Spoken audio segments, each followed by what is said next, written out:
Oriri kambeini cia kuhuranira giti kia ubunge kia Msambweni thiini wa kaunti ya Kwale ithiite na mbere na gwakiriria amu no thiku nini ndigaru muingi wa mwena ucio urikeire feini na gucagura mubunge uria mekwenda.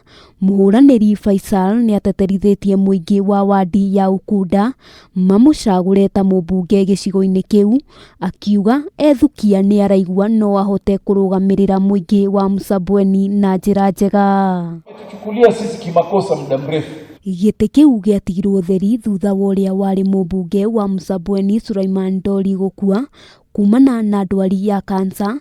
Faisal akiuga ni egukorwo akirikiriria tafarira iria ciambiriirio ni mutigaire. Bunge tushirikiane ili tuweze kumaliza ile kazi tulioipanga, kwa sababu najua tukiikamilisha italeta manufaa mingi kwa sisi watu wa Msambweni. Aria maramumagaritie ni hamwe na mubunge wa Rugaruga Katibu Mwachetani, seneta wa hau kabere Boni Halwale, undu umwe na Johnson Muthama, makiuga ni maranyita mbaru Faisal, riu makiuria muingi kumucagura na kumwihokera uthii wa na mbere wa Msambweni, kuona ni akinyaniirie ikiro ciothe iria ciagiriire cia kuhuranira giti kiu.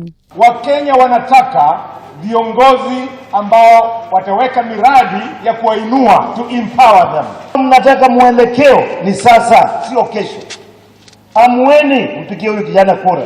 Nasikia watu wanasema itaibiwa. Iibiwe.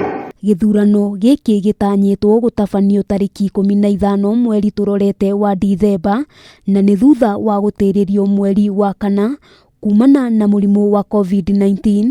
Mitaratara yothe ya ministry ya ugima wa mwiri igitanywo guthingatithio, na yatafanyika wakati wewe tarehe 15 utaenda kufanya uamuzi wa busara, uamuzi wa kuchagua kiongozi ambaye atajali maslahi ya watu wa Msambweni. Handu-ini ha Kameme TV, ritwa riakwa ni Wambui wa Njuguna. Unajua